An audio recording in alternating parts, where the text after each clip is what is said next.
Het julle bekendstelling nodig? Voel julle dat julle bekendstelling nodig het as skrywer? Sy bekendstelling. Watter een van julle twee is meer bekend en watter een is meer berig? Ek kyk hier, ek fokus nou nie op jou. Sy is bekend en berig. Bekend en berig. Ek is berig en sy is bekend. Ja. En het jou hare spesiaal vir die geleentheid gedoen? Ja, my man is bekommerd dat hy het 'n brandblusser in die kar en dit het 'n bietjie erger uitgekom as wat ek beplan het. Nee, dis heerlik om julle hier te hê en ons sien al 'n hele rukkie uit na hierdie gesprek, nê? Ek het nou onlangs met Erle by die Woordfees gesels. Ons het jou gemis. Ek het wel jou gesprek met Bettina. Ek het gesien, maar ek het nie my bril opgehad nie. So nou sit ek in korrel so en ek dink, maar daai is Jonathan. Ja, ek is redelik seker, maar nou probeer ek hom nie te erg te glier nie. Ek weet net of neem jy dit verkeerd op. Nee, dis heerlik om julle hier te hê. Is jy nou al moeg vir gesels oor die boek of kan ons nog 'n bietjie ons ding doen? Erla, jou boek is splinternuut. Ja. Nee, en opspraakwekkend en jy het 'n paar mense al warm onder die kraag, maar ons sal 'n bietjie later daarby kom. Ek dink is 'n wegspringplek. Albei van julle het 'n geskiedenis en 'n bestaan uit die journalistiek gemaak en julle is woordmense, julle ken die media. Voor ons oor die boeke self begin gesels. Kom ons praat net 'n bietjie oor die woord en waar julle skryf, lees, belangstellings eintlik vandaan kom. Christel, kan ons by jou begin? Kan jy onthou van 'n boek of 'n skrywer of 'n storie wat jou aangegryp het en waar jy gedink het, okay, hierdie werk vir my, ek sal hierin belang? Ek het begin lees voordat ek kon lees. My pa het altyd Sondae as hy die rapport het, dan die comics. Daar was 'n comic strip in Willemien wat nie woorde gehad het nie, net prentjies. En dan sê hy vir my nee, ek moet vir hom 'n storie vertel. So dan maak ek nou 'n storie op so aan. Maar die eerste boek wat ek by die biblioteek uitgeneem het was Asterix. Toe was ek seker so standaard 1, nou graad 3. Ja, so Asterix was my eerste boek en toe lees ek daarna Pippi Langkous. En van daar af kon ek nie ophou lees nie. Ja. Nee, ek dink as Pippi mense eers beter dan gaan jy net ek het in die vyeboom buite gesit en gemaak asof dit my huis is en ek het 'n boot en ek veg teen die seerowers en was jy een van daai kinders wat saans in die bed nog met die boek hier langs jou kussing gelê het met 'n flitsliggie en nou nie met die flitsie, ek was sommer net blaatant, ek het geweier om die lig af te sit. Ja. En dan jy? Ek wil altyd 'n dominee word, te klein is. 'n dominee? Nou dit is een van die, ek glo nie verstande. Dit is onmoontlik. My ma het sulke 3 daai speelkaste met die 3 spieëls, dan kan jy mos so staan en sien jy jouself, né? Want ek met pa se swart kom en dan is 'n 4 man. En ek het 'n gesangeboek gehad en dan het ek voorgelees. Uit die gesangeboek uit en gesing. En toe kom hulle agter my, hulle dog ek maak dit op. En toe kom hulle agter my, ek lees daai woorde en dan met so stem en dan bulder ek so dan sê ek, ja. Maar ek wil nie meer dominee word nie, so ek kan spaar. Ek wou gesê dit gaan dalk nie so goed afgaan nie. Maybe not. Of dalk. Dan is daar nog vir Sondag en dan is op die rapport so Sondag se voorbeeld, dan bring hulle die rapport terug. Net vir daai. Ja, net vir jou. Ja. Absoluut, yes. Ja, nee, dit is nou soos wat jy nou van die storie vertel, dink ek maar jy is iemand wat 'n rubriekskrywer sou kon wees en jy is 'n rubriekskrywer. En jy het soveel stories om te vertel. Christel, ek gaan so tussen die twee van julle 'n bietjie rondbons. Misdaadfiksie is jou genre, maar ek weet jy het 'n intense belangstelling in mense. Waar kom dit vandaan? Want jy is een van daai mense en baie misdaadskrywers hier. DB Breitenberg het dit byvoorbeeld ook, 'n paar anders in die Gilroy, maar ek weet jy het 'n intense belangstelling in mense en hulle fascineer jou. Waar kom hierdie fascinasie vandaan? Ek net beskierig. Ja. So, en weer, toe ek 'n kind was, ons het in die aar gebly. En ek en my vyeboom. En soos oor kan die straat het mense gebly, die tannie wat daar gebly het, wat ons geken het getrek en daar het nuwe vreemde mense ingetrek. En toe hoor ek my maale sê, die man is 'n bokryer. Bokryer? Ja, dit Wat is is 'n mos bokryer? vrymesenaars. Ja, so en toe is ek het nie geweet as vrymesenaars Mens leer elke dag iets nuuts. hierdie mense het Een bokke bokry. aan hulle tyd en hulle ry op die bokke. So ek is in die aand op die vyeboom en ek hou dop om te sien wanneer gebeur hierdie goed en dit het nie gebeur nie. Ek het niks wys gemaak nie. En dis toe jy begin drink het op 'n baie jong ouderdom. Ja, so nee, ek seker maar omdat ek is die jongste kind. En dan stel jy mos nou maar belang. My ma het altyd gesê my ore is groter as my brein. So ek het al ewig afgeluister waar ek nie moes luister nie. So ja, ek dink ek was so 6 jaar oud toe ek van die vuilste grappe daar geken. Want ek het polisieman broer. So Ja. So dis in jou bloed. ja. Ja. Ek gaan nou die bokryer dan gaan my nog Ja, nee, dit was ek plat nou. ry vir 'n rukkie. Ek het nou die visuals. Ja. Let me just compose myself. Ja. So, ons is nou op baie humoristiese voet hier, maar alle grappies op 'n stokkie baie ernstig. Erle, ons gaan nou oor die boeke begin gesels, maar ek wil jou vra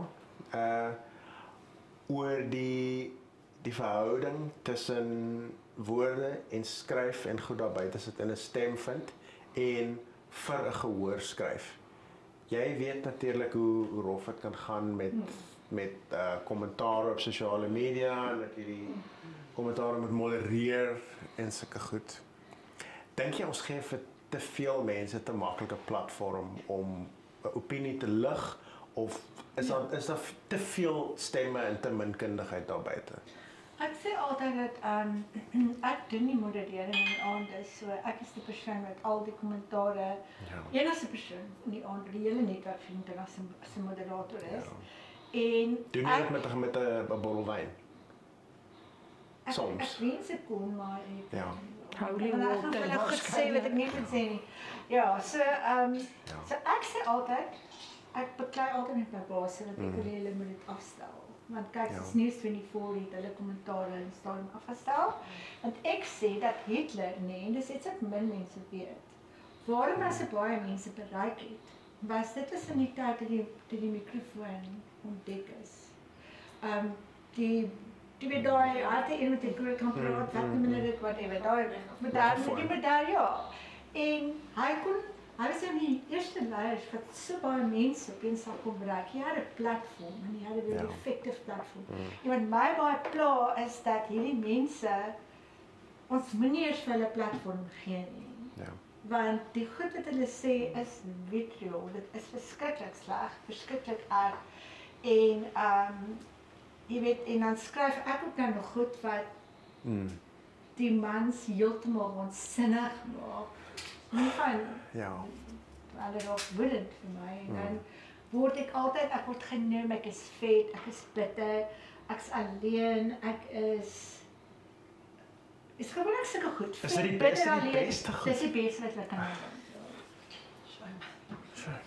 Kan nie 'n man kry nie. En as ek van ja, ek tog nooit so bitter mens in sy hele lewe.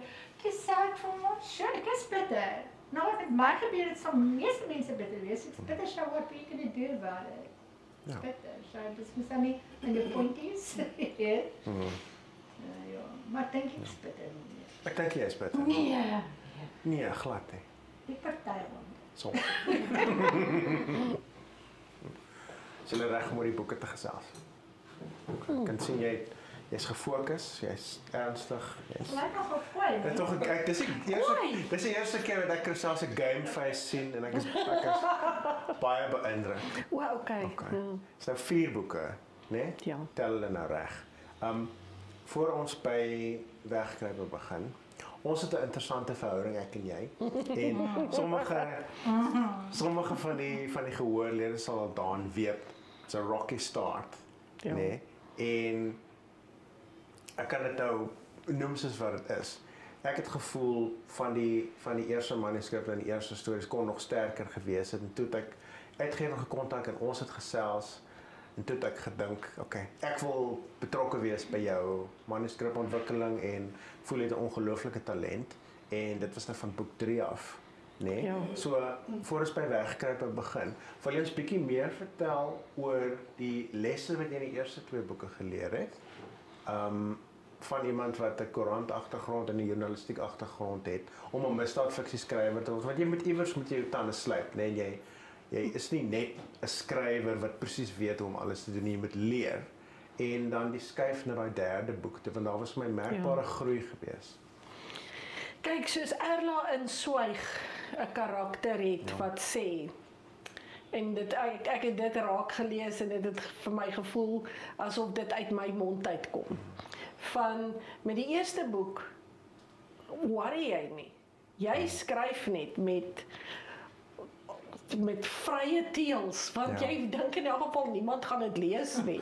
So, watter uitgewer gaan mal genoeg wees om jou boek uit te gee? So skryf. En baie mense het dit toe gelees, né?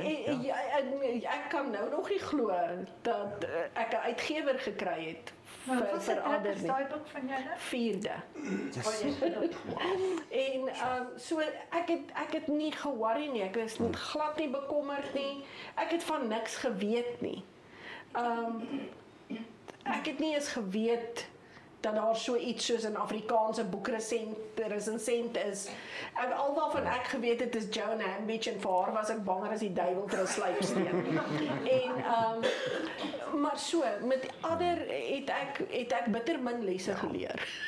Want ek het in elk geval nie gedink ek gaan 'n tweede boek kan skryf nie.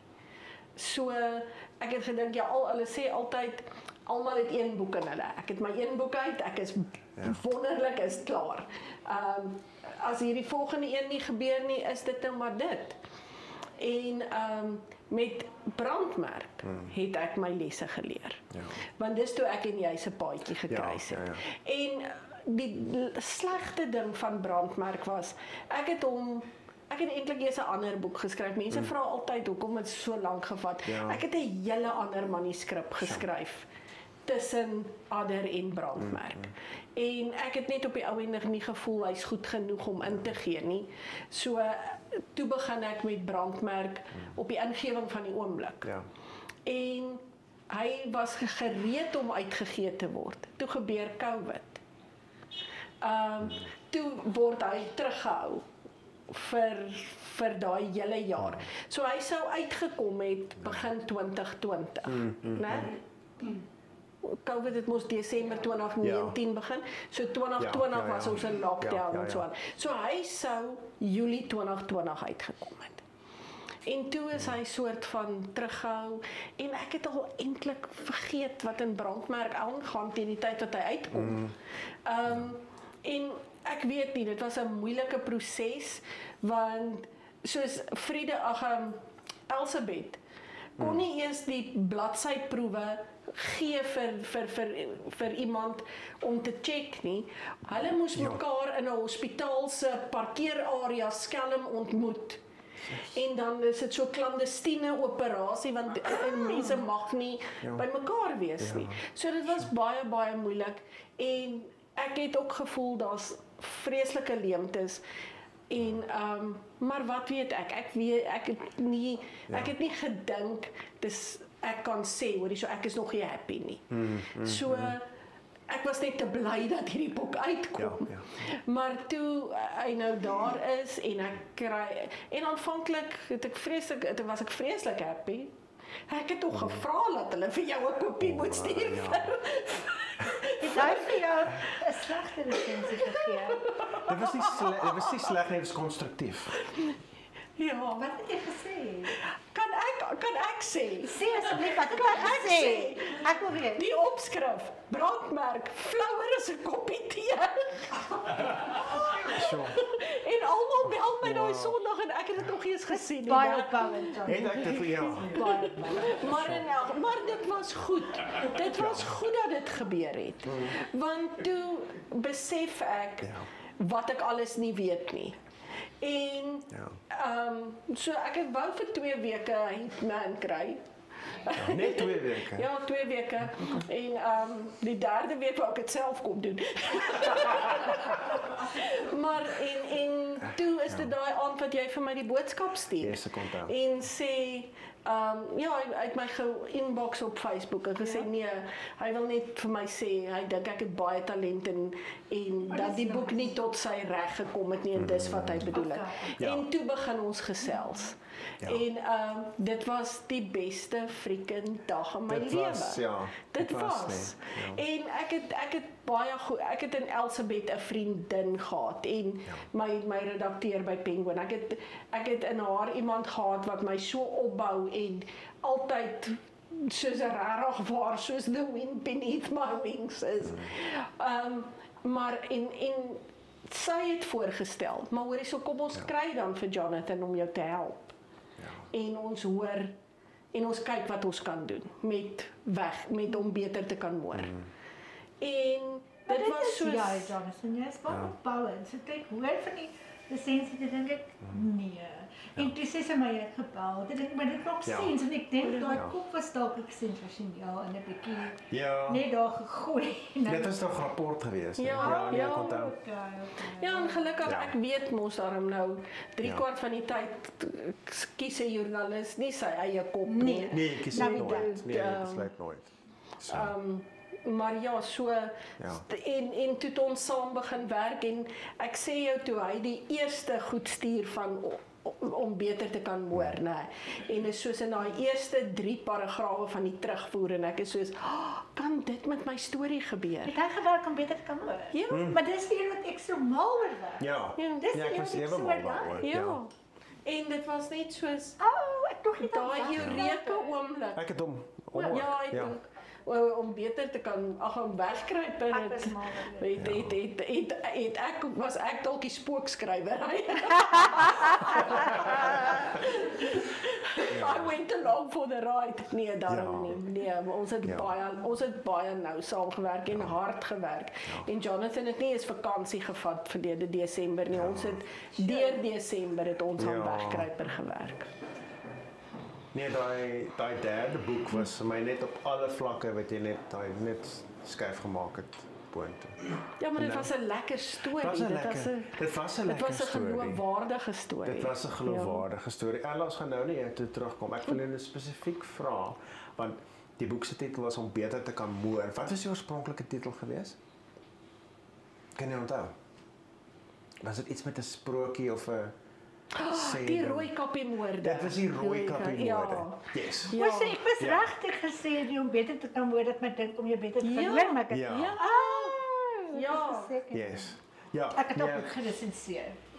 Ek onthou nou en ek onthou nou die oorspronklike manuskrip en alles wat ons daar gedoen het. Want die idee vir amper sê ek nou weer Rooikappie moorde het ek gekry toe ons een dag of 1 Desember, die vorige Desember, van Bloemfontein af Kaap toe ry, en is die dag na Kersfees. En is op die nuus van dat hierdie dogtertjie vermis is. Ja. Hierso naby Macassar of wat ook al word die kind vermis.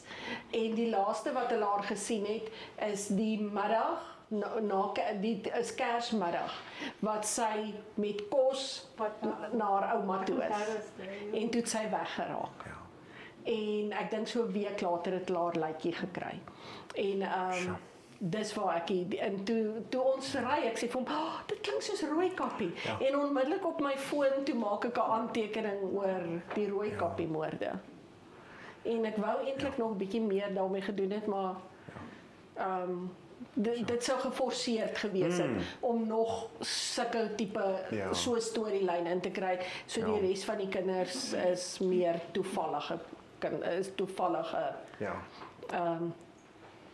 slagoffers. Maar dit is ongelooflik hoe stories kom aanmeld. Nee, Ja. mens maak jouself net oop daarvoor en dan land dit. Erla, dat was nou die perfekte segue om na jou toe terug te kom. Hierdie boek met die fantastiese titel Swyg, wat soveel sê in een woord. Nee, ek wil net vir jou 2 vrae vra, maar kom ons begin met die makliker een. Nee. As iemand wat in die media is, jy's nou 'n gevestigde skrywer, het nou 'n hele klompie sielkundige thrillers geskryf en jy ken almal. Hierdie boek spesifiek, daar is vir my 'n ongelooflike tong in die kies element. Ja. Nee, want dit is van skrywers wat bekend is wat regte figure is wat in die boek is. Jy speel met plek wat jy nuwe name gee. Jy het 'n familie met baie donker geheime, die donkermans, en baie van die gegevens, ook die idee dat iemand 'n boek steel. Nee, en die gegewe van plagiaat. Ek wil net nou vra, hoeveel van die onlandse onderstrominge, daar was nou die bespreking van wie Krito is, en nou is Krito ontmasker, en nou is die volgende stap, maar nee, dit is nie Krito nie, dis eintlik iemand anders, en hierdie Krito is 'n fall guy. Dit is man anders. Daar's al die bespiegelinge, nee, so die Ek het skets. in Krito my na die dag gekontak en gevra om iets reg te doen. Ja. So daai skeidslyn net tussen fact and fiction, waarheid en verdigsel of verbeelding is baie nou. Hoe was dit vir jou om hierdie storie aan te pak en waar het Swyg se storie vandaan gekom? Was Swyg, ek gaan net 'n bietjie agtergrond kry. In my tyd toe ek op Stellenbosch was dit die hele Inge Dis Inge Lotsmoord, ding, ja. en dit het altyd met my gebly en ek onthou Stellenbosch is ons almal se droom, jy weet, jy is op skool en almal gaan Stellenbosch toe en dis die droomplek en ek onthou daai tyd was daar 'n meisie verkragt net voor die kraan gekom. Presies, wanneer was dit gewees, Erla? Dit was in 19, ek het my 5de jaar hier gedoen, so was 1989, daar rond. Was daar 'n vrou verkragt op 'n hoewe. En Stellenbosch was toe ook nie veilig nie. Dit was nooit 'n veilige plek nie. Jy moes net maar ook maar jou stap ken en so aan. Maar vir my was daar 'n onderstroming in Stellenbosch. Ek ben nog altyd gefascineerd. Ek is getroud hier en so ek het 'n karakter geskep van Vanessa. Ja, ek is getroud met 'n man wie se ma 'n baie bekende dokter was op die dorp. En sy het so 'n huis gehad wat so kon oopmaak op die begrafplaas. Die Stellenbosch se begrafplaas. En ek het altyd daar rondgeloop. En so, maar toe skep ek 'n storie van Vanessa Wessels wat ek noem hulle die blonde bevoorregte blondines. So julle almal ken hierdie girls Die in Stellenbosch. BBB's. Ek het nou vir Vanessa Wessels gesien, net nou gesien ek haar. Dit is so kort rokkie aan somers. Ja, jy het gesien. Jy sien, daar is Vanessa Wessels met die blonde hare en die borsies en die beentjies en sy sit so tik tik tik. Haar hele lewe, daar's nog nie geborsvoed nie, daar's nog nie geskei nie. Sy Is borsvoed die eerste ding wat in jou kop ingekom het? Jack borsies. Ja, nee, maar ek dink hoe ek geloop het daar, in dieselfde plek. Ek het baie by gebaar. Dan of hierdie area en dan jy weet net so huppeltjie in jou stap en jou hele lewe is Jou hele lewe is voor. En sy vermoord dan haar woonstelmaat. Gruwelooslik. Ek meen sy liggaam met 'n draad hang, dit is 'n hekke ding. En hulle vind sy baie dwelms in haar lyf. Nou ek het 'n paar vriende gehad wat dit mee gebeur het, 2 vriende. So toe vors ek dit na sekere dwelms soos ecstasy of daar hy sogenaamde veilige drugs kan psigose in sekere mense veroorsaak. Die kras is psigose dat sy niks kan onthou nie. En dan begin haar geheue terug te kom. En intussen, net wanneer jy nou okay is met die storie, dan ontmoet jy skielik vir Louis Donkerman. Nou Louis Donkerman is gebaseer op 'n paar van my skrywer ex-boyfriends wat ek so saam So jy doen 'n bietjie van 'n Taylor Swift, maar jou eie Ek is weergawe. totally Taylor without a figure in the money. Ja. Maar ja, so ek het hulle 3. So die een is 'n bekende skrywer wie se boek nou tans op die verlys is en die ander een is 'n bekende Engelse skrywer wie se boek verlede jaar op die verlys was En die ander een is 'n bekende rubriekskrywer.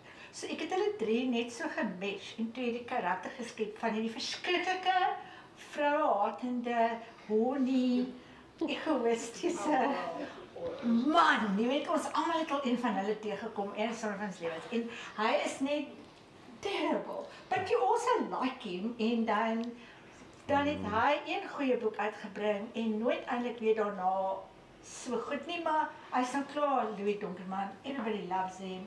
En dan pleeg sy ma selfmoord in 'n stadium en of selfdood en sy is Debbie Donkerman. En sy is 'n bekende digter en mans, sy het lovers en sy's pragtig met sulke lang swart hare en nogal baie Njala ding toe sy inkom op die trap, jy daar agter. O, dis my dogter. Ek dink nou, dit is so opkom. Beautiful. En so lang donker hare, baie so sy en mans teken skilder, jy weet, in skilderye van haar, I love it.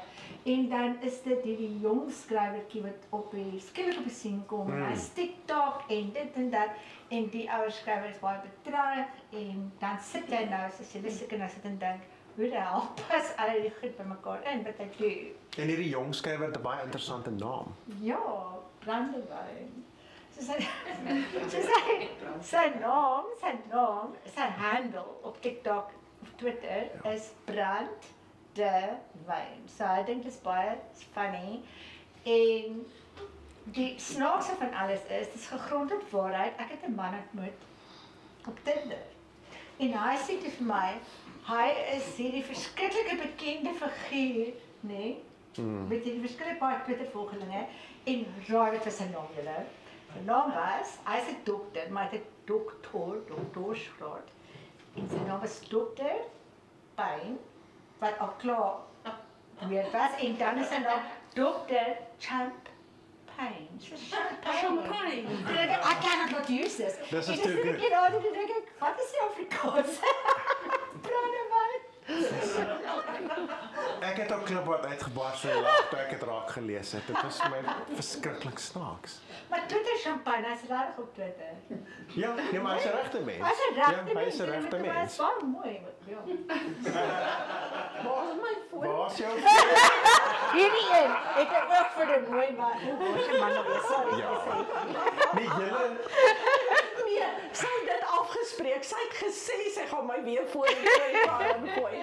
nee, julle twee karnalies is lief vir die willer soort mans. Ons gaan nou vir 'n oomblik Ons net Is ons? net in die boeke. Okay. Kristel, jy het tog al 'n swak plekkie vir 'n psigopaat. As mens nou van ander af daai goue draad toe kan neervoer na wegkruiper toe. Maar wat onder lê die fascinasie met die mens se donker kant? En tref jy hierdie mense gereeld aan? Is hulle deel van jou verbeelding? Kyk jy baie reekse en flieks of lees jy baie boeke? Waar kom hierdie mense vandaan? Hulle is, sin asof mense vir dit baie psigopate, ken jy dalk 'n paar, maar hulle kom baie lewensgetrou en sterk oor op die bladsy. So waar kom hulle vandaan? Okay, eerstens ek was 23 jaar 'n misdaadjoernalis. So ek het hierdie mense 3/4 van die tyd leer ken. Om nou terug te kom na Brandmerk toe, een van jou kommentare daar was, kan die hof regtig so pateties wees?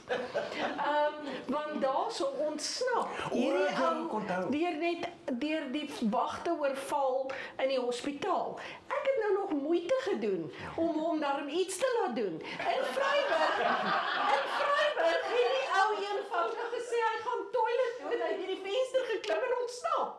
Hierdie man wat gesoek word vir 4 moorde. So en hy's weg. Okay, hulle het hom daarom weer gevang, maar dis hoe maklik dit gebeur. Ja, dis eintlik dis skokkend, hè. En ek het 'n storie gedoen oor hierdie een ou wat sy eie siekbriefie geskryf het, sommer met 'n potlood voor die hof om te sê sy van Pieter Langehoven. Hy het vir homself 'n briefie geskryf om te sê vir die landdros om te sê Pieter Langehoven moet verwys word na 'n sielkundige toe en kan nie verder verhoor word nie. En dit onderteken. Ja, As wie, as homself? As 'n dokter. Maar met 'n potlood. En toe aanvaar hulle dit as opstomings. Nee, gelukkig nie. Maar dis die tipe mense met wie ek al in my lewe te doen gehad het. As ek julle moet vertel, gaan ons heel aand hierso sit.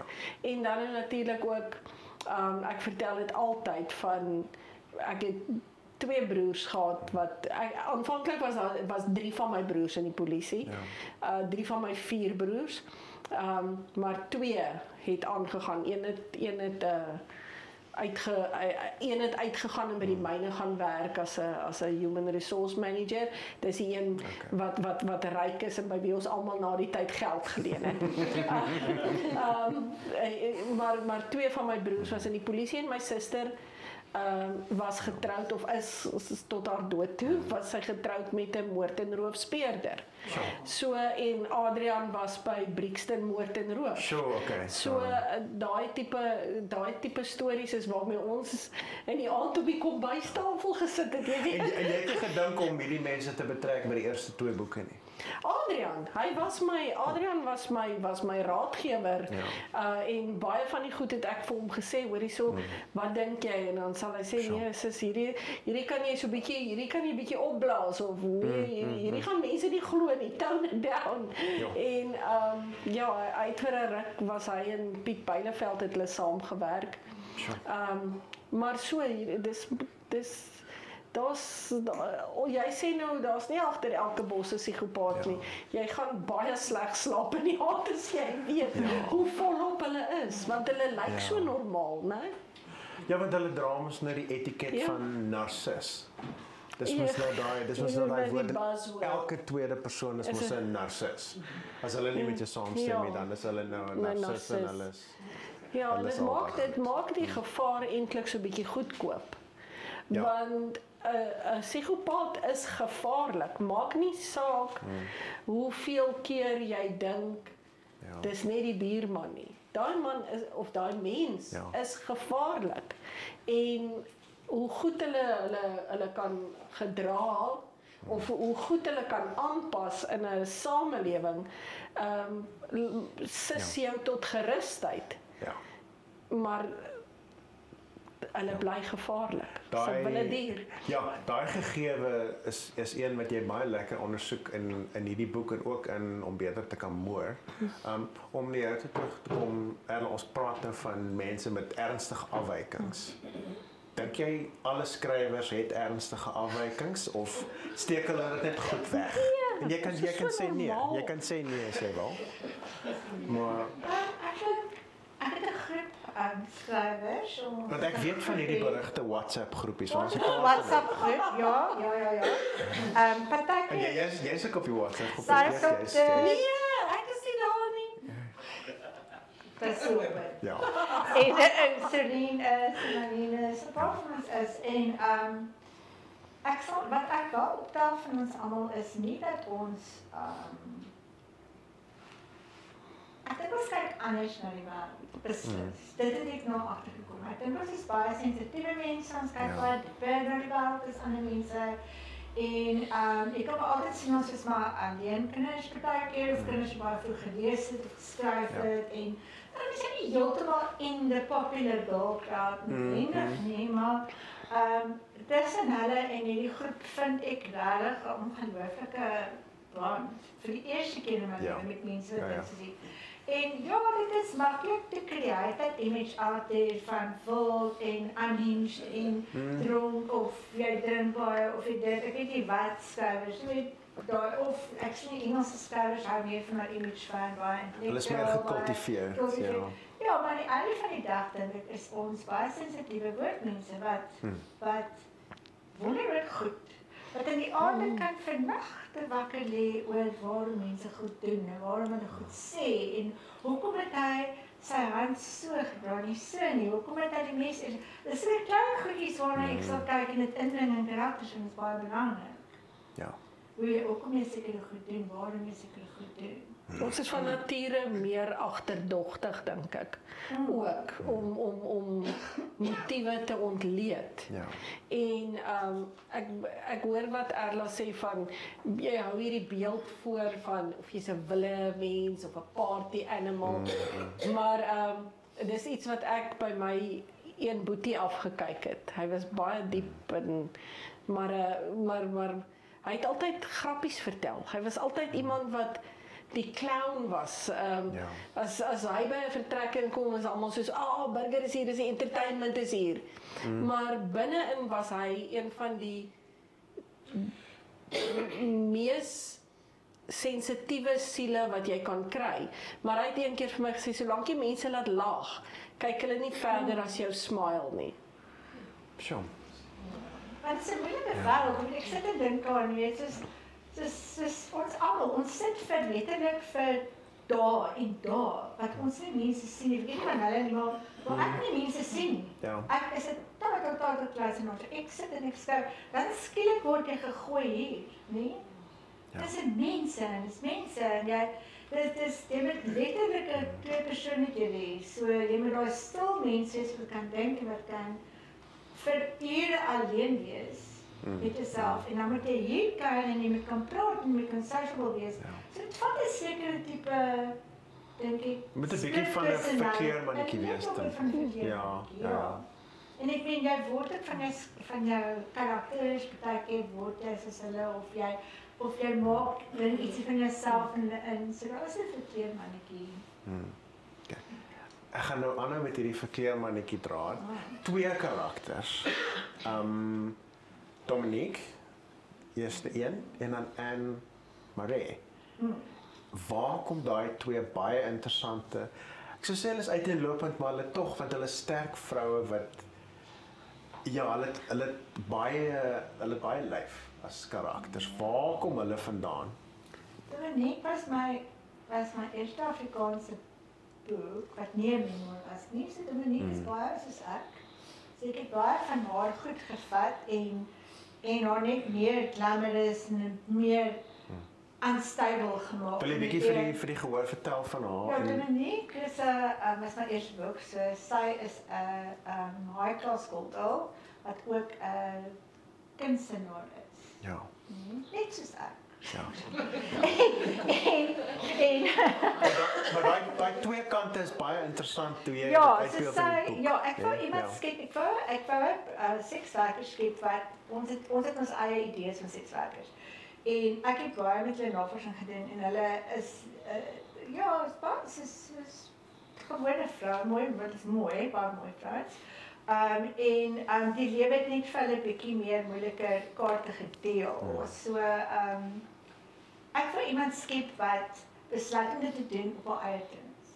So ek wil in die eerste plek 'n sterk vroufiguur skep wat nie jou tipiese sekswerker is wat tamelik weet wat sy doen, maar dan draai dit dalk teen haar want haar manskliënte is baie ryk, hulle is baie welgesteld en iemand begin haar te stalk en sy weet nie wie dit is nie. En sy is bang sy raak waansinnig en dan in die hele drama word die ma vermoor en dinge raak net heeltemal te warm vir haar.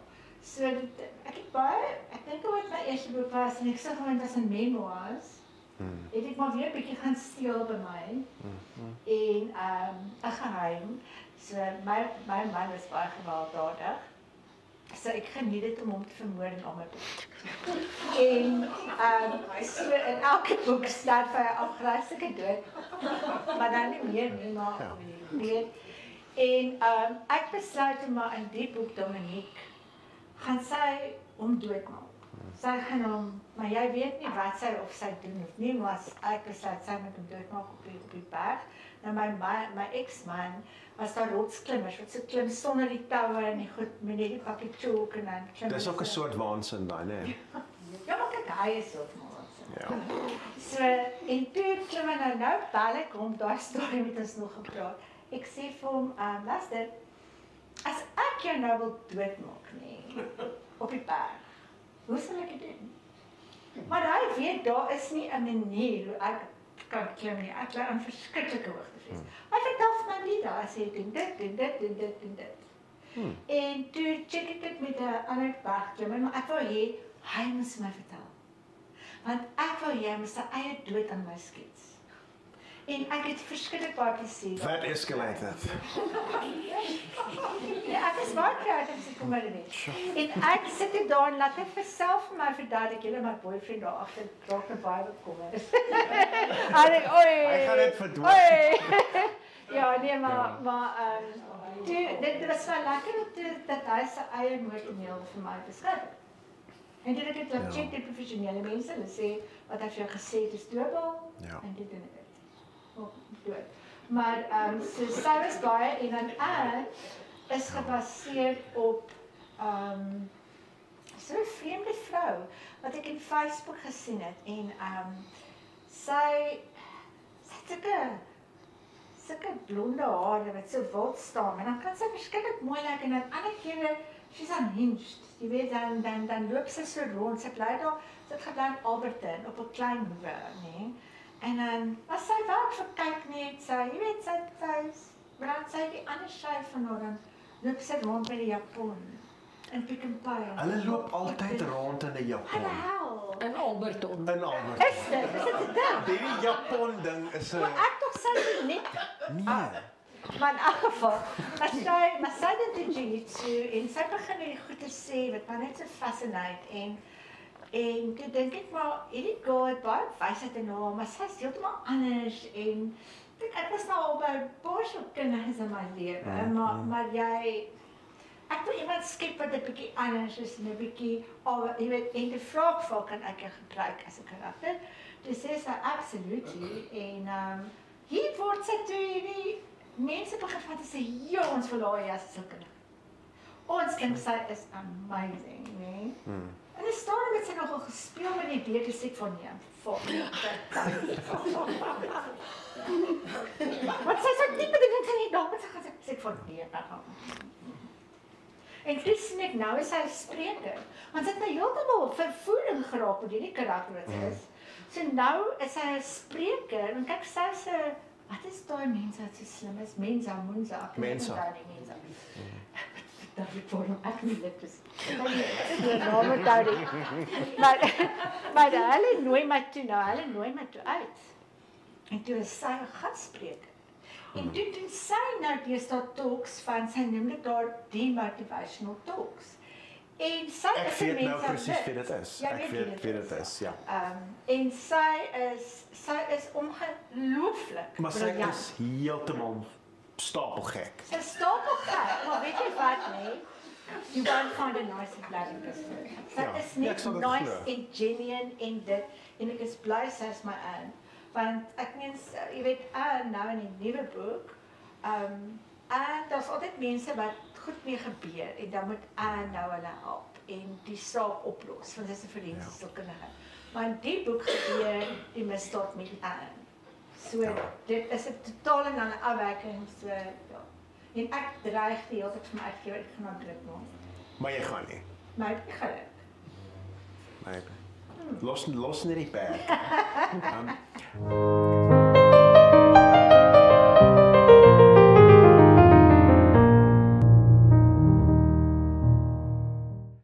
Christel, jy het baie interessante vrouekarakters in hierdie boek. Daar's een spesifiek, wil nie te veel oor haar sê nie, want kan in spoiler territory inbeweeg, maar daar is 'n interessante spel tussen waarheid en fiksie en hoe mens onthou. En miskien sal jy dit in beter woorde kan sê as ek, sonder om enigiets weg te gee oor die storie. Maar daai element van spel in hierdie boek is tog daar. Wil jy iets sê wat soos 'n elevator pitch is, maar wat nie spoilers bevat nie? Want as ek daaroor gaan praat, gaan ek iets weggee en dan gaan ek kwaad wees. Dis net daai vraag wat ek gaan sê, nee, wat dink jy? Ja. Maar jy weet waarvan ek praat. Jy het nou die dag amper jou boek weggegee. Ja, ek het jy gesê, Ja, dis nie, ja, dis moeilik. Want iemand het geklik daaroor. Ek hoop nie so nie. Ek hoop ek hoop ek vang die regte een, want daar's meer as een vrou Ja. wat 'n rol speel. Ja. Wat die ander nie wat nie vir die publiek. Ek gaan nie skrywer. Ja, ek dink dan aan die skrywer Ja. karakter. O, okay. Right.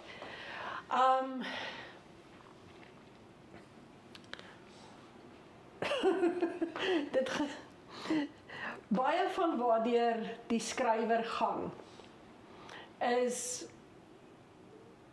wat ek al aan my eie bas gevoel het. Baie van haar ondervindings kan 'n mens tot moord dryf. En dit kan jou eie toerekeningsvatbaarheid in twyfel laat trek. Dat jy nie meer weet partykeer as jy so lank saam met 'n karakter deurbring, soos wat Ella doen, of dit nog jy is en of dit die karakter is nie. Ek dink Erla kan saamstem. Mens jou lines word so blurred sometimes, né? Ekskuus die Engels tussenin. Maar dat as jy uit daai skryfkamer uitkom, is dit amper soos 'n duiker wat uit diep water uitkom. Jy het 'n rukkie nodig om te dekompres. Ek is baie kere is ek nie die aangenaamste mens as ek uit die studeerkamer uitkom nie. En dan wil ek net alleen gelos word, want daar's die trauma wat jy jou indink, wat so meng met jou eie trauma, vermenigvuldig dit. So dat jy op 'n stadium moet probeer losmaak. En ek dink dit is wat met Ella gebeur. Sy weet nie meer of die teels in haar hande is en of sy haar greep op realiteit verloor nie. Ja. En dan is daar natuurlik vir my een van die interessantste karakters, alhoewel sy net vir 'n baie kort rukkie op die toneel is, die dokter. Ja, baie interessant. Want die dokter weet dat sy nie 'n goeie mens is nie. Ja. En die dokter wil gestraf word. Sy dryf haar arme man. Okay, ek sê nou arme man, hy is nie 'n arme man nie. Sy dryf haar man om haar te slaan. Maar dan vir 'n tweerlei, eerstens om gestraf te word omdat sy voel sy verdien dit oor wat in haar verlede begin het, en tweedens om nog meer 'n houvas op hom te kry. Waaroor sy hom kan verwyd. En as ek my sin gehad het sy nog baie meer gedoen, maar ek moes 15.000 woorde sny en ek moes kies tussen wie en so ja, en ek voel dit klink so simpel en hoogdrawend, soos daai Engelse skrywers wat dan so intellektueel is, jy weet. Maar want vrouens word afgeskeep in boeke. Vrouens word kaart en cutouts. Ja. Hulle het so min dimensie. Want dis altyd die man is die ster van die storie. Dat vrouens word afgeskeep. So ek dink dit is hoekom ons moeite doen om vroue karakters te skep. Want al is hulle nie goeie mense nie, al is hulle mense met probleme, is hulle is nie net sleg nie. Hulle is nie net wreed nie. Hulle het meer as een faset. Ja. Ek weet nie of ek jou vraag heeltemal geantwoord het nie. Antwoord dit baie goed en dit lei na die volgende vraag. Dan wanneer jy hierdie veelvlakkige karakters skep wat baie fasette het en doelbewus, ek onthou ons het dit nog bespreek dat van die karakters al doen hulle aaklige goed. Hulle is nie noodwendig aaklige mense nie. En dat almal daai potensiaal het om goed te doen as hulle ver genoeg gedryf word. Jy het die baie slim tegniek van, en ek wil nou nie presies weggee hoe jy dit doen nie, want die mense wat die boek lees, maar jy skep 'n soort onsekerheid by die leser. Dat ons reg deur die boek nooit presies seker is of hierdie karakters nou werklik aaklig is, of hulle by 'n groter prentjie betrokke is, of hoe die verskillende storielyne by mekaar inpas nie.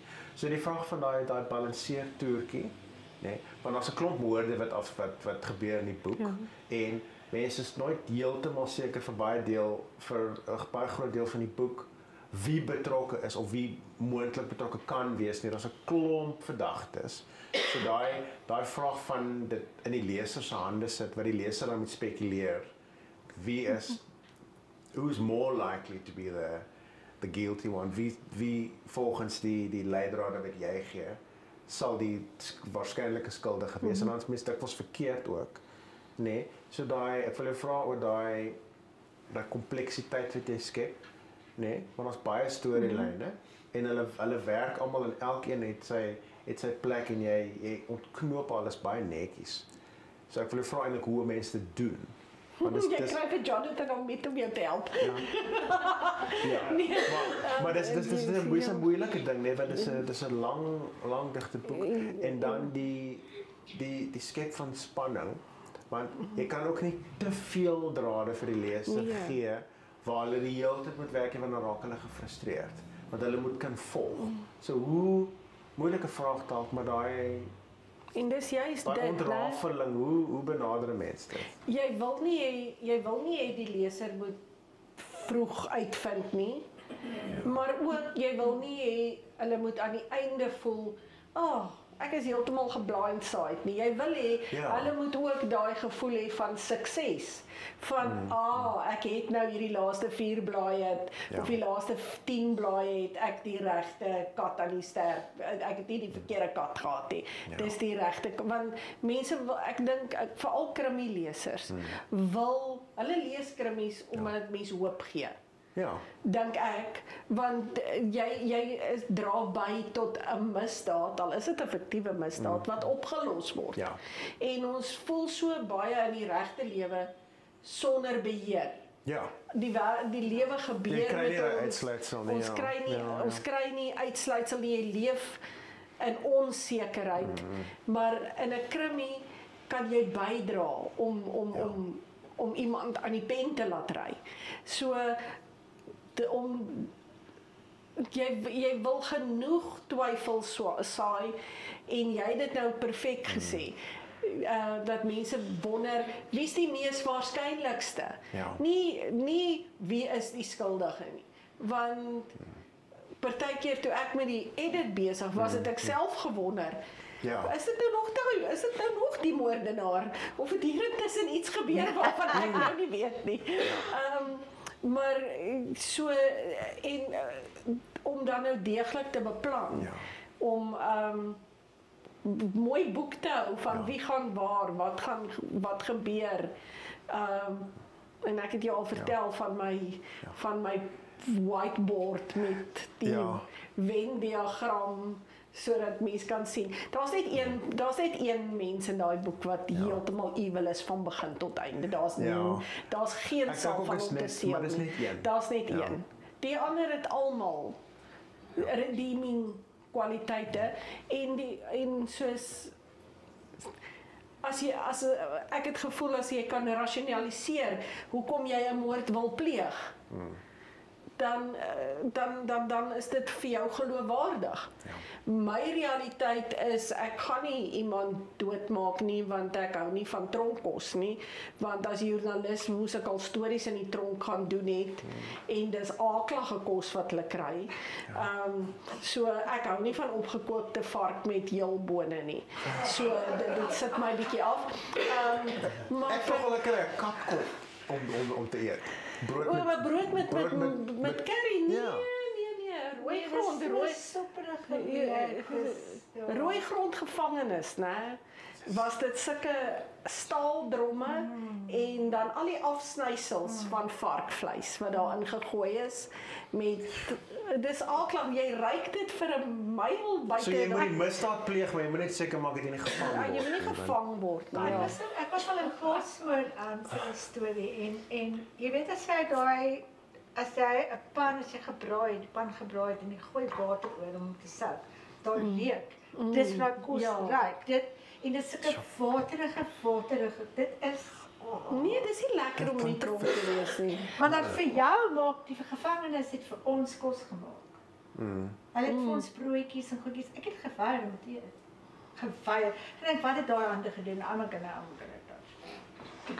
En soos ook by rooi grond, die selle is gebou. Dis nou mense wat daarso op langtermyn is, né? Ek was nog nooit in my lewe so bang nie, want ek is daar saam met al die gevangenes se groot koppe.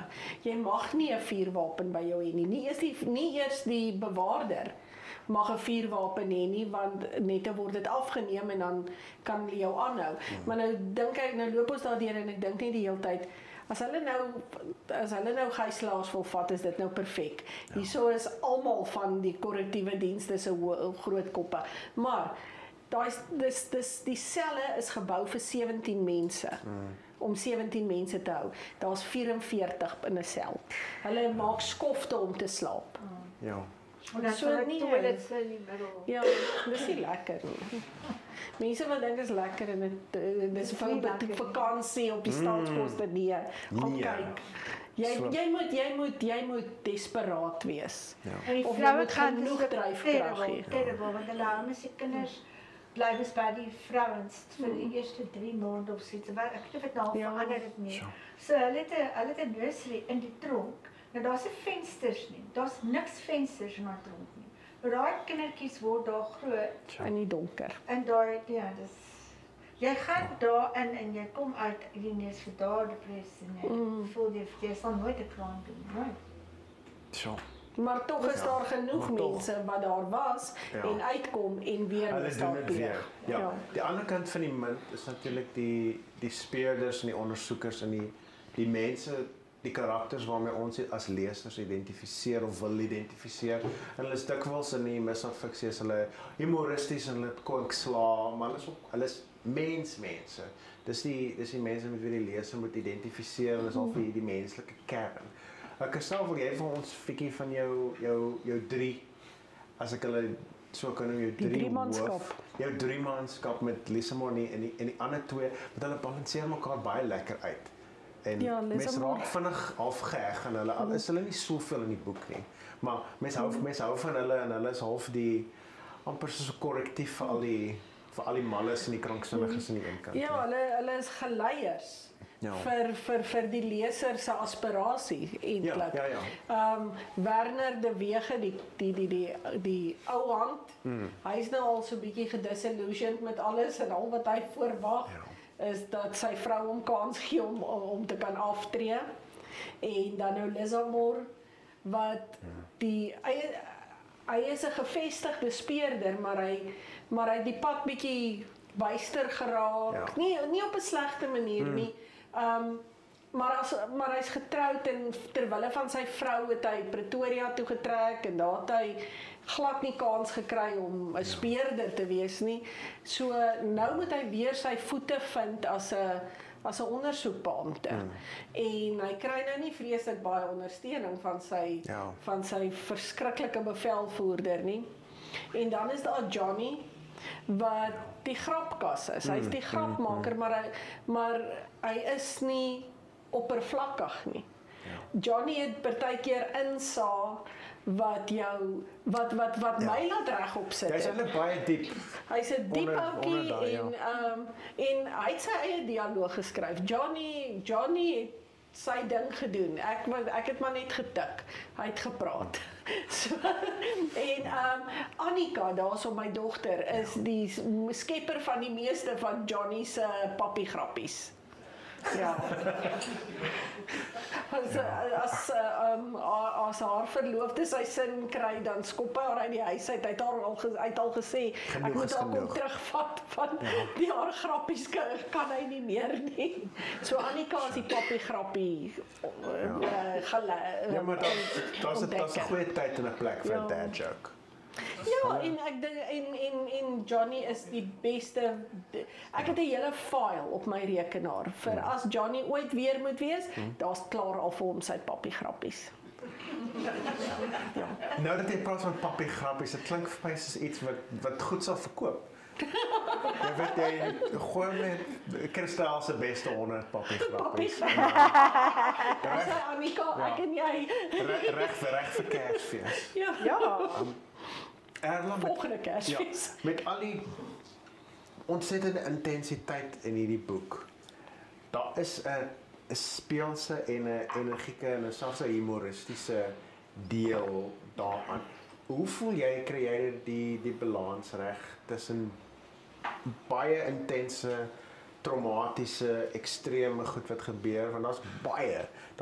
En mense wil dit nou nie weggee nie, want die leser wil nog lees, maar daar's vreeslike intensiteit in hierdie boek. Die swart en die donker is baie swart en baie donker. Maar aan die ander kant, you're kind of taking the mickey a little bit. Dis nie so ernstig nie en ons wil nie sê wat aan die einde van die boek gebeur nie, want dis 'n baie lekker amper tong in die kies oomblik. So how do you navigate? Hoe vind jy jou pad wanneer jy skryf en wanneer jy beplan en wanneer die lewensgrote karakters nou kom aanmeld? Ek skryf altyd boeke wat ek graag wil lees en ek hou van boeke wat jy weet, dit vat jou donker en dan gee dit vir jou weer 'n ander oomblik van funniness en dit is maar hoe die lewe is, maar as ek boeke skryf, ek sien letterlik 'n rolprent wat voor my afspeel. So ek beplan nie, ek weet nie wat gaan gebeur nie, ek kan nooit wag om te gaan skryf nie, want dit voel vir my mense praat net eenvoudig teen my. So ek het begin, my oorspronklike storie was van 'n skrywer wat 'n boek skryf oor 'n skrywer wat sy vrou vermoor. En dan raak sy vrou weg. So dit was 'n storie wat ek gepitch het. Dit was die storie wat hulle vir jaar gesê het. Was die titel van die boek die skrywer gewees? Ja. En toe skielik het hierdie karakters net begin opdaag en gesê, maar ons gaan dit doen, ons gaan dat doen. En ek wou iets doen van die skrywerswêreld, want ek ken die journalistieke wêreld, ek ken die skrywerswêreld, ek ken die akademici, ek was op Stellenbosch, ek ken daai hele, jy weet, ek ken 'n klomp wêrelde, ek het al in baie wêrelde se in en uit beweeg. So toe wou ek daai wêrelde, jy weet, net vir jou 'n kykie gee in hoe dit is. En dit bietjie op die kop draai ook hier en daar. En ek was baie bekommerd want in die middel van die boek toe bel ek my uitgewer en ek sê vir, dit was nog wat se naam? Madri. En ek sê, luister, ons is hier in die moeilikheid want niemand is nog dood nie. Niemand is dood nie, ek weet nie what's gonna happen nie, niks. En skielik toe besef ek kan maar jy moet teruggaan 9 jaar terug. Nou wat het gebeur en daar gaan dinge begin gebeur. En toe skielik het die storie ontvou dat ek letterlik nooit geweet het wat gaan gebeur nie. En dit is vir die boek so lekker maak en wat ek ook altyd doen, ek skryf 2 eindes. Want I'm crazy about as mense dit my doen. So van jy dink hier weet ek wat gaan gebeur. Soos jy sê hulle wil weet daar loop. Ek werk nie met krimineelsers nie. Ek werk met mense wat spanningsromans lees. So hulle wil eintlik tot op daai laaste minuut hulle nog geweet het. So dan gee ek vir daai einde en dink ek, en dan skielik dink jy hier staan die einde en staan daar altyd in my boeke epiloog en dink jy wat die hel nou, wat gaan nou aan? Nee man, ek dink ons is klaar. En dan gooi ek jou met daai regte einde. Want ek het daar agtergekom, ek hou daarvan sê ek doen dit net dood. Maar dis nou 'n lekker formule wat jy nou begin uitbou het en mens wag daarvoor. Want jy kan nooit, daar's nooit daai finale woord, jy weet daai laaste daar gaan die epiloog inkom. En dit is vir my laaste spelletjie wat ek met jou speel, want ek wil spelletjies speel met jou kop. Ek wil heeltyd vir jou sê, ja, ek weet dit wat, maar wat vir so snaaks is, nou weet ek nou, nee, dan lees iemand en sê hulle vir my, ek weet, ek het gesien. Dan dink ek, wie dink jy het daai ding geskryf wat jy nou gesien het? Ek het dit daar vir jou geplan, so ek weet presies wat ek met jou doen. Maar sê, "Ag, nee, regtig, dit is baie slim met jou." Koop hierdie boek ook. Ja, wil jy ons bietjie vertel van daai eerste toneel in die boek? Dit was vir my in 'n paar bladsye, maar set te sien En waar ze staan brilliantly. gebouw. Ja, Daai- ja, daai interaksie tussen die skrywer en die skrywer in aanhalingstekens, as ons dit so kan stel. Ja, ek het hom op Nasdaq. Ek weet nie wie van julle van Nasdaq ken. Naspers gebou se hulle het mos daai beautiful area daarbo, waar jy kan waar mens mense onthaal teen astronomiese pryse en goed. En my kollega het daar afgespring. En dis baie wat mense nie weet nie, maar dit was baie maklik om daar af te spring. En hulle het dit nou verander en so aan. En die boek begin waar die skrywer, hulle het 'n omtafel en jy weet as mens partykeer so, ons almal was al seker daar, jy sal buite staan. En jy kyk na die mense in jou huis binne en dis half hulle is daar, jy's buite. You can go in or you can just stay outside. Dis soos 'n fliek, nee, dit speel regtig soos 'n fliek. Cool. En dan staan hy daar buite en hy oorweeg dit om te spring en hy dink maybe you should. En jy weet nou moet ek dit navors want ek het nog nooit probeer van 'n gebou spring of wou dit nog ooit doen nie. En toe het ek sal altyd op Facebook net sê, is daar iemand wat al van 'n gebou gespring het? Praat met my. En jy sal verbaas wees hoe mense sal toe nou kom en toe het een vrou met my begin praat en sy wou toe nou van 'n gebou spring en sy het vir my gesê dat sy het 'n stem gehoor. En dit is interessant, dis 'n vrou hier wat nou bly in Wellington. En sy sê vir my, sy het gestaan en sy het hierdie baie sagte, vriendelike, innemende stem gehoor. Waar sy sê, hoekom spring jy nie net daar? Spring net, jy gaan soveel beter voel, nee? En ek begin toe, nou sy het my nou al die goed gesê, was baie traumaties vir haar, en daar het ek sleg gevoel daaroor, want ek het alles neergeskryf.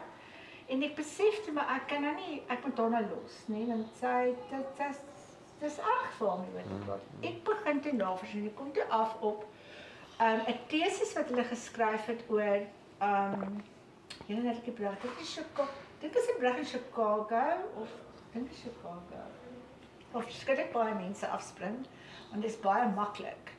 En hulle het toe 60 mense gekry wat nie suksesvol was nie. En toe met hulle gepraat oor hulle laaste oomblikke, wat nou nie laaste oomblikke was nie. Elkeen van hulle, en dit het my nekhare laat wees, het gesê dat die verskriklike, sagte, moederlike of vaderlike stem met hulle begin praat of hulle gesê, spring net. Jy weet jy wil, dit gaan so lekker wees. Niks gaan met jou gebeur nie. Niks gaan verkeerd gaan nie. Nou wie was daai stem? En dit het my baie gefascineer. En dis nou waar die hele ding begin het. Ek het nie baie ingegaan op wie daai stem is nie, maar partykeer dan vat 'n storie jou op goed en jy, dis wat ek dink, ons is nie mal, ons is denkers. So dan dink jy oor die goed en jy dink, maar wie is daai stem? Was dit jouself? Is dit as jy 'n Christen is dit die bose? Is dit die duiwel? Dit nou wie jy is en wat jy glo en waar jy is by die spektrum. Maar hulle almal sê toe dat toe hulle nie gestem het nie, was die stem dadelik weg en ook nie baie happy nie. So was hy happy toe hulle nou nie dood is nie. Dat die mense ook al laat wonder. Ja, dit laat 'n mens wonder. Iets waar ek nou al lank wonder, kan jy uiteindelik daaroor vra, is hoe groot van 'n risiko was dit om 'n sterk vrou, baie sterk vrou, amper vreesaanjaend sterk, die groot booswig in jou boek te maak. Want sy's nie net sleg nie, sy's regtig aklig. Sy's 'n groteske mens.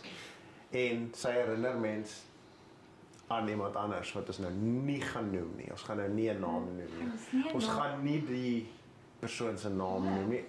Die gehoor kan raai, maar Ons kan nie raai nie.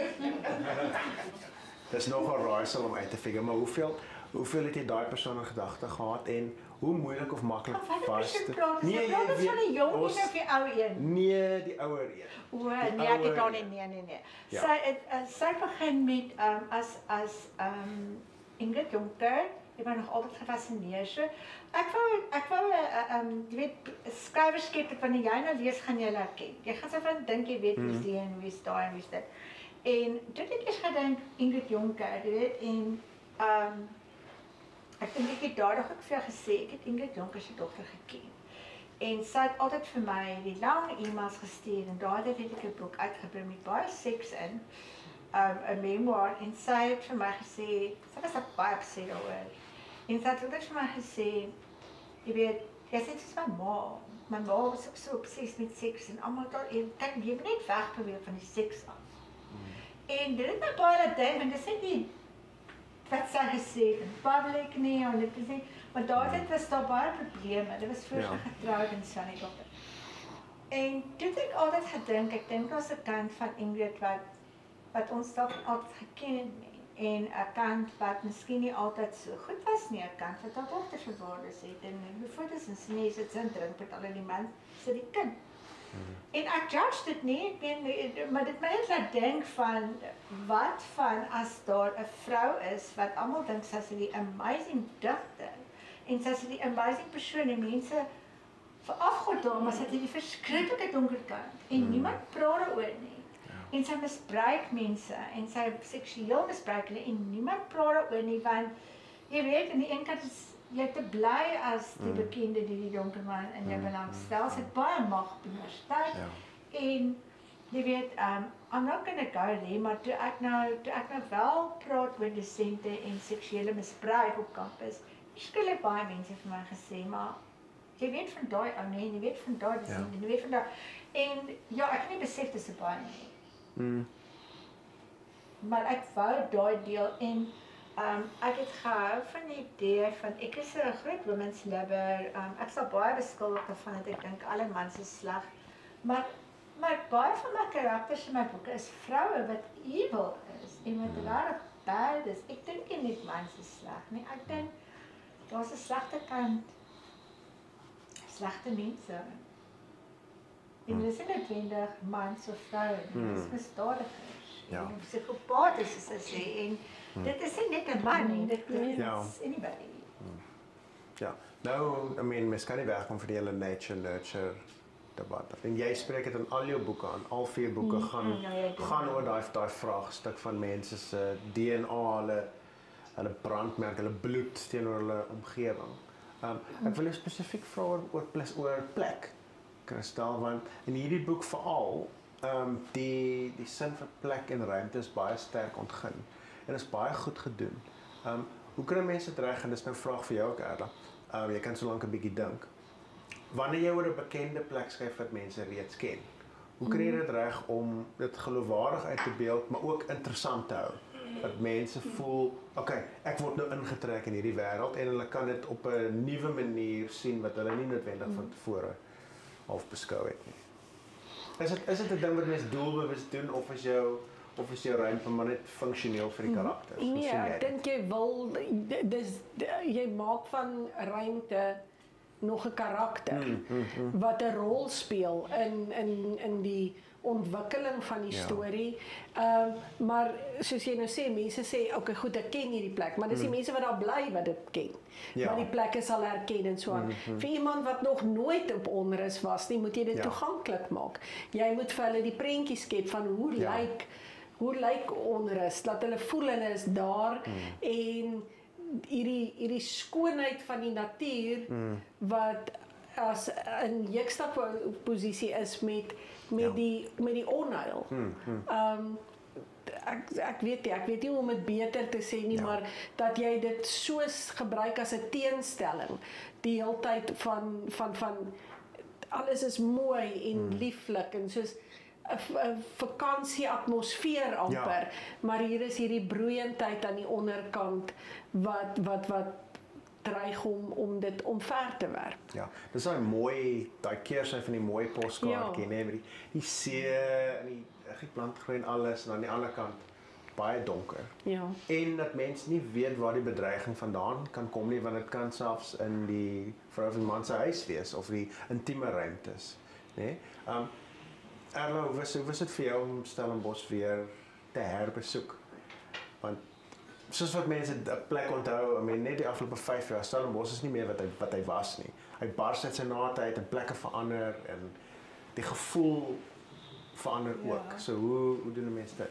Ek weet nie, vir Stellenbosch, ek wou Stellenbosch skep, en wat ek nou eintlik wil vertel, Stellenbosch is my Stellenbosch, jy sê baie verander, maar hy bly vir my gewoon verskillik dieselfde. Dis die ding, ja. Maar wat vir my wel interessant was, ek moes volklub beskryf en ek was nog nooit in volklub gegaan. En want dit moes nou waar die selfdood plaasgevind het en daar's 'n vriendinne van my wat toe nou sin toe gaan. Toevallig en ek sê luister julle, dit is baie toevallig, maar ek skryf daaroor, kan julle asseblief gaan julle daar stop? Ja, sê hulle, hulle wil eintlik sin toe gaan. Ja. Maar ek wou nie sin toe gaan nie. Ek het geweet ek moet nie sin toe gaan nie. Ek is te sensitief. Ek sal nou weer dit sal nie vir my lekker wees nie. Maar hulle is anders as ek. Hulle is baie pragmatiese vrouens, jy weet. En hulle wat nou net gaan kyk en so en dit.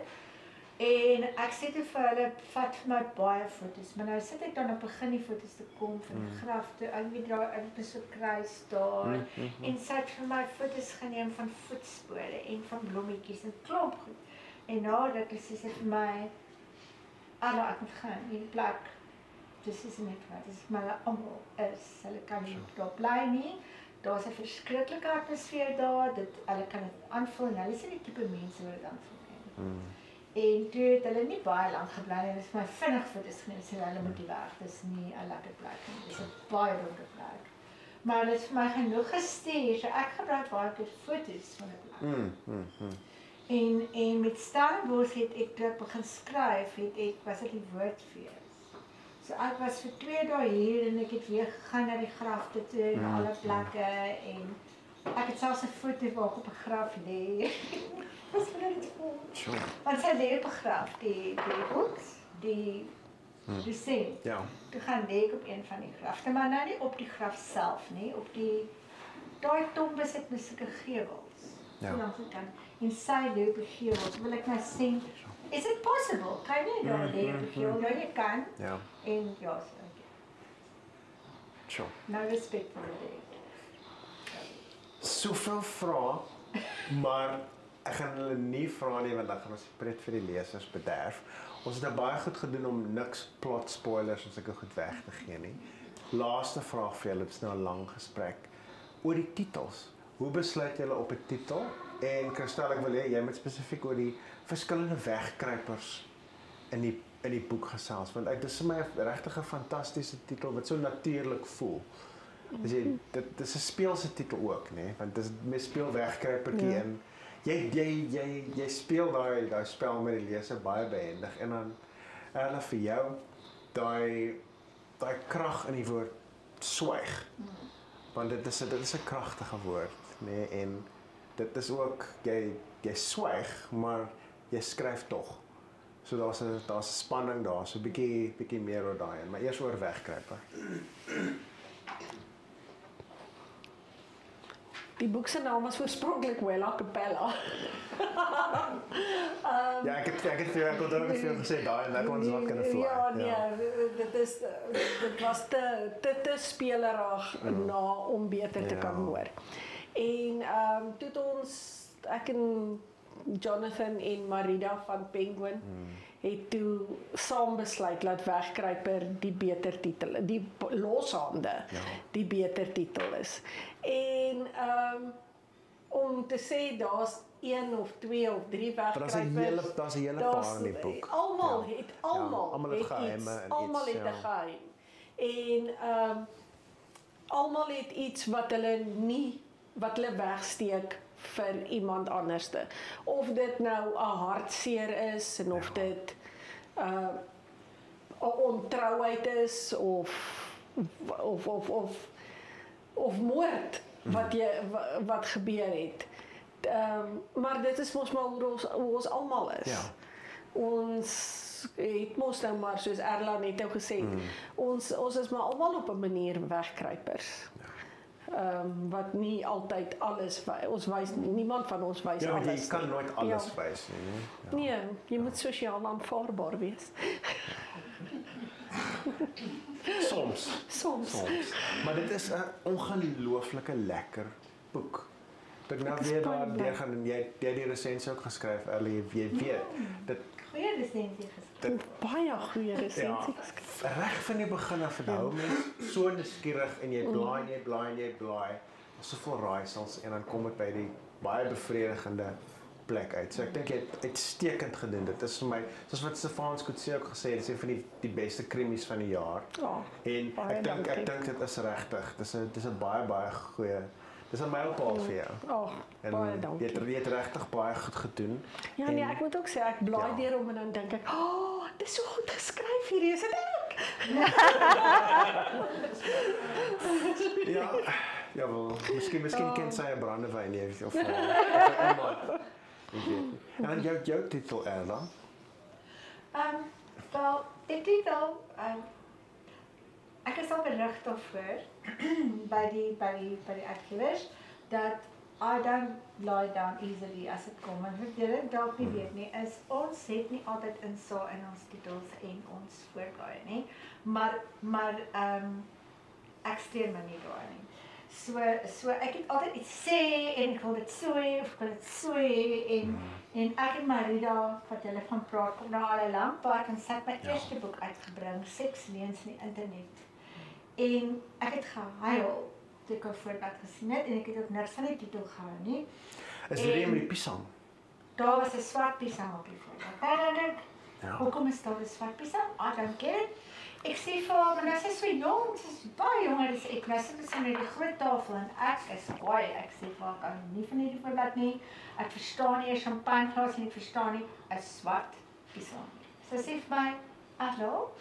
Jy weet dit is 'n faliese simbool. Ek sê maar ja, ek weet wat 'n faliese simbool is, nee. Maar dis 'n swart een.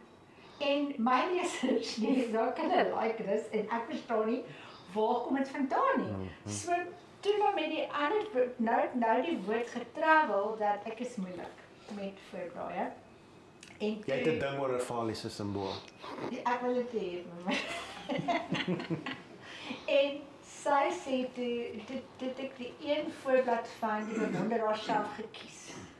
En toe was dit verskriklik mooi, want dis 'n vrou wat se onder water al verdrink en dan sy's afgeneem terwyl sy onder water is. En dis 'n baie skokkende foto, maar dit is 'n baie mooi foto. En nou is Jaco en almal nervus. Nou sê ek vir my is nervus, want hy weet nou daar's altyd 'n drama met my voorblaaie. Want ek kom altyd met weird goed en En Saamstraat het ek ook klomp foto's gevat. En Saamstraat is 'n regte straat in my woonbuurt. Dit ek nou foto's van my regte woonbuurt gevat. Hulle moes dit so doen, so dit. En ek sê vir hom, nee, maar ek nou besluit, ek gaan nou die voorbeeld doen saam met artificial intelligence. Nou sit ek daar dink, nee, it's not gonna go well. It's not gonna go. En dan tik ek in my artificial intelligence, WhatsApp, sin. Dan tik ek in. Women lying on grave. Women lying naked on grave. Women with naked legs on grave. Die goed wat daar uitgekom het was vrees van jaar. Maar ek het die obsessie gehad, ek wil 'n graf. Nou sê ek, ja, ek wil 'n Het jy graf. ten minste incognito gedoen? Wat bedoel jy? Ek sê later verduidelik. Maar ek wil die graf hê, nou en sy vir my, dit gaan skokkend wees, ons moet gaan daarvoor, nê?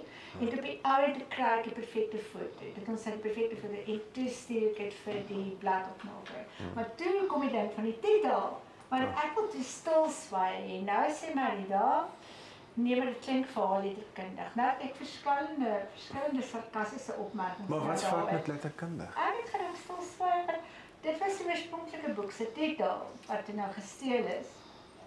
En toe swaai ek, nou sê ek vir Jaco, Dit was eers swaaie. En dan sê ek vir my, oei, jy swaai klink so. Nee. Dis iets wat jy doen terwyl ek krom en ek gaan in die swaai of swaai of iets. En dan sê hy, wel lag en dan sê hy, wat van swaai? En ek sê vir my, maar swaai klink soos ek kan nie daarvan nie. Daar niks daarvan nie. Niks. En nou is dit so van 'n catchy en alles. Maar dit is catchy. Dit is zwaar geworden, het is zwaar en het is lekker. Ja, nou, ik weet het. Maar dit werk baie goed. Ik heb niks ervan gehouden. Ja. Dankie dat jy nie met swaaye gegaan het nie. Want dit Nee, zwaar klinkt heel lekker. Nee, klinkt soos 'n smaakwoord. dankie dat jy gekom het. Baie interessant, altyd lekker sport. Baie En- dankie vir jou. Groot plesier.